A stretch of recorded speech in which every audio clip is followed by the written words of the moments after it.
Bonsoir à tous, bienvenue sur TV Tour Val-de-Loire, les titres de ce 28 avril. À la une ce soir, Bourgueil, Chinon, Montlouis-Vouvray. Le gel s'est attaqué aux vignes, détruisant par endroits 100% des parcelles. Un épisode qui se produit tous les 25 ans. Un coup dur pour les vignerons que nous sommes allés rencontrer dans le Bourgueillois. Et à la fin de cette édition, Jean-Martin Dutour, président du syndicat des vignerons de Chinon, nous rejoindra sur ce plateau. Un face-à-face tendu entre CRS et manifestants actuellement place Anatole France. Certains manifestants auraient reçu des coups de matraque sur les mains. Vous le savez, 3 à 4 000 personnes ont manifesté cet après-midi contre la loi travail. Près de 600 Loir-et-Cher, étudiants et salariés se sont mobilisés à l'appel des syndicats CGT, FO, FSU et Sud Solidaire. Également dans ce journal, sa chute aurait pu être mortelle. Mardi, une jeune fille de 15 ans s'est accrochée à l'une des parois du tramway à l'arrêt Montconseil à Tours. Elle souffre aujourd'hui d'un traumatisme crânien. Fil Bleu a déposé plainte. Bonsoir à tous. Le gel a par endroits tout détruit. Chinon, Bourgueil sont les plus touchés. 50% de la récolte ont été impactés. Des températures sous abri enregistrées entre -1 et -2 degrés, mais qui ont pu atteindre -6 degrés à l'extérieur dans le Bourgueillois. Un épisode exceptionnel qui se produit tous les 25 ans. Un cauchemar pour les vignerons. Reportage de Romain Delphine. En une nuit, ce vigneron a perdu plus de 50% de sa production et du fruit de son travail.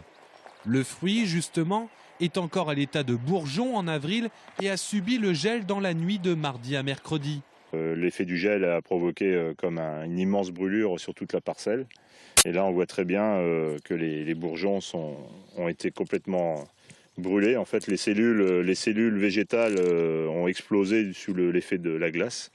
Et donc là, la vigne est complètement détruite. Là, on voit les futurs bourgeons, les futures grappes complètement cramées. C'est tout l'ouest du département qui a été touché, donc les appellations Bourgueil, Saint-Nicolas de Bourgueil, Chinon, Montlouis aussi.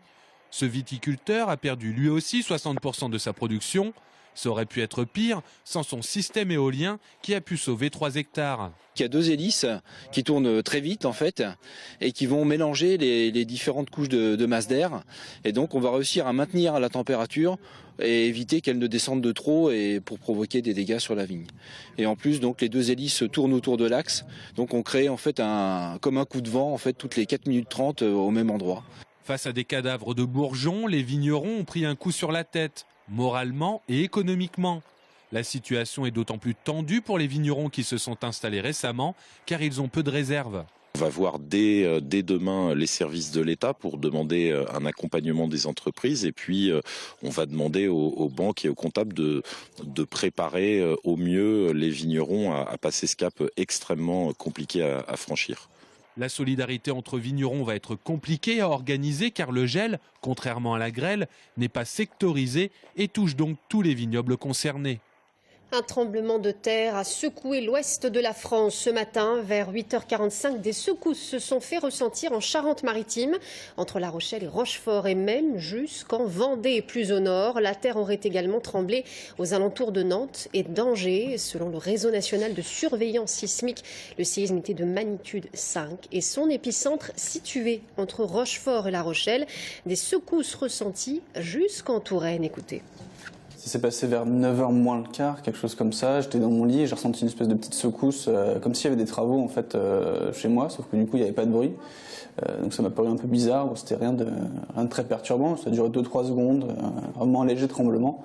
Et en fait j'ai regardé sur internet après, effectivement j'ai vu qu'il y avait eu un séisme à La Rochelle et que des personnes l'avaient ressenti à Tours. J'étais à mon bureau ce matin vers 8h20, 8h30 et en fait ça a juste fait comme une sorte de petite vague.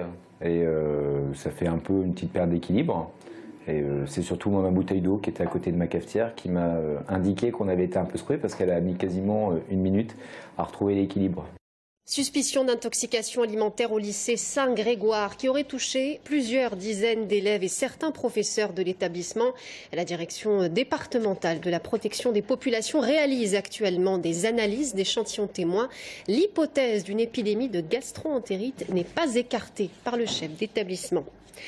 On en vient à cette image, un face-à-face tendu entre les CRS et les manifestants. Un mur de CRS pour bloquer des lycéens venus manifester contre la loi travail. Des images tournées il y a un petit peu moins d'une heure. Des manifestants auraient reçu des coups de matraque sur les mains. Place Anatole France à Tours. Et vous le savez, 3 à 4 000 personnes ont manifesté cet après-midi contre la loi travail. À Blanc-en-Loir-et-Cher, plus de 400 manifestants se sont mobilisés. 70 à Romorantin, 180 à Vendôme. Lycéens, salariés. À Tours, la manifestation était organisée à l'appel de la CGT, FO, FSU et Sud Solidaire. Le cortège parti place de la Liberté s'est arrêté notamment à la gare de Tours pour soutenir les cheminots en grève également cet après-midi. Amanda Breu-Rivera. Les manifestants contre la loi travail s'étaient donné rendez-vous à la place de la Liberté. De là, ils ont battu le pavé pour exiger le retrait du projet de loi. Ils étaient selon la police un peu plus de 3 000 et selon les organisateurs 4 000. Pour la CGT, cette mobilisation est un succès, même si elle pense pouvoir mobiliser davantage. Il y a eu les vacances scolaires, mais on ne peut pas dire que le mouvement faiblit. Je pense qu'aujourd'hui, on peut encore constater qu'il y a beaucoup de jeunes dans la rue. Donc je pense que non, la mobilisation est toujours là et on ne lâchera pas. On continuera à se mobiliser jusqu'au retrait de cette loi. Les jeunes en tête de cortège ont voulu donner le tempo de cette mobilisation.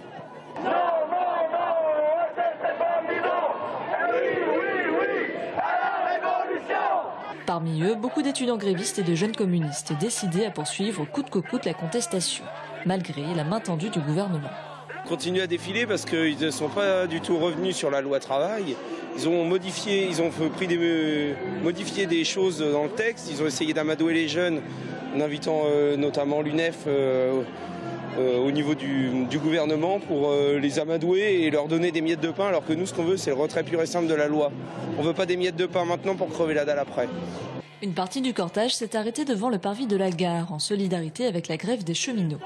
À ceux qui veulent casser le droit du travail, les cheminots répondent. Jeunes et salariés ont ensuite remonté la rue nationale, les uns en scandant des slogans. À ceux qui veulent détruire nos droits, les jeunes répondent. Et les autres davantage dans le calme. Place Anatole France, les étudiants grévistes ont organisé un petit spectacle de rue. Après un faux discours du MEDEF, une étudiante surnommée la Myriam El Khomri a mis le feu au cercueil. D'autres manifestations sont prévues jusqu'à au moins la fin des débats parlementaires en juillet ou jusqu'au retrait de la loi. Le centre commercial Ma Petite Madeleine a Chambray-les-Tours épinglé pour travail illégal et prestations de services internationales frauduleuses. La préfecture d'Indre-et-Loire a relevé plusieurs recours à des travailleurs détachés et de nombreuses situations illégales d'emploi. Trafic de pièces enfin démantelé à Delphi, une entreprise spécialisée dans la conception et la production de systèmes d'injection pour moteurs diesel. Des pièces qui auraient été dérobées entre 2013 et 2015. Le préjudice pourrait atteindre des millions d'euros. Sa chute aurait pu être mortelle. Mardi, une jeune fille de 15 ans s'est accrochée à l'une des parois du tramway à l'arrêt Montconseil à Tours. Elle souffre aujourd'hui d'un traumatisme crânien. Un jeu baptisé Spider-Man, l'homme araignée, qui devient malheureusement à la mode. Fil Bleu en appelle à la responsabilité de chacun et dépose plainte pour interruption du trafic. Mardi, il avait été interrompu durant 20 minutes. Aurélie Renaud. 18h30, sortie de lycée, station Montconseil. 3 élèves s'accrochent aux parois du tramway. Ils appellent ça le jeu de Spider-Man. Mais pour l'une des jeunes filles, au bout de la rame, le jeu vire à l'accident. Elle chute lourdement, sa tête heurte le sol, elle perd connaissance. Transportée à l'hôpital, elle souffre aujourd'hui d'un traumatisme crânien. En règle générale, cette acrobatie dangereuse est filmée et se retrouve à vitesse grand V sur les réseaux sociaux. Ils mettent les 2 pieds, ils accrochent leurs jambes, le tram il roule et ça fait un tour de manège, quoi. Après, il faut tenir tout le trajet. Si tu tombes, t'es mort, et si t'es pas mort, t'es pas mort. Ils filment, ils snap. Ils mettent sur les réseaux sociaux. Ils snap. Ils font leur fou, on va dire comme ça, et ils risquent leur vie pour rien. Le phénomène n'est pas nouveau à Tours. En 2013, plusieurs jeunes avaient tenté la dangereuse figure en centre-ville. Installés sur la pointe des pieds sur cette minuscule plateforme, les mains accrochées entre 2 portes, les individus se positionnent toujours côté voie pour ne pas être vus. À ce moment-là, le conducteur, sa rétrovision, entre guillemets, ses rétroviseurs sont tous braqués sur le quai pour vérifier l'échange voyageurs. Donc le conducteur repart de la station sans s'apercevoir que des personnes sont accrochées à ses portes.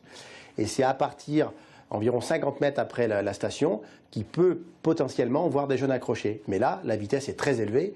Il est souvent à plus de 30 km/h. Le Graal pour les soi-disant joueurs, restés accrochés quand 2 trams se croisent. Pour marquer un coup d'arrêt au phénomène, l'exploitant du tramway a porté plainte pour la première fois suite à l'incident de mardi pour perturbation du trafic.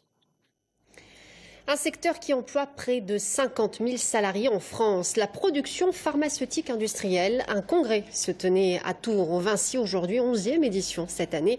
Quels sont les enjeux économiques de ce secteur qui regroupe 200 sites en France? Sécurité des produits, compétitivité, petit état des lieux, signé Audrey Champigny. Bienvenue à Tours pour cette 11e édition des Printemps de la production pharmaceutique.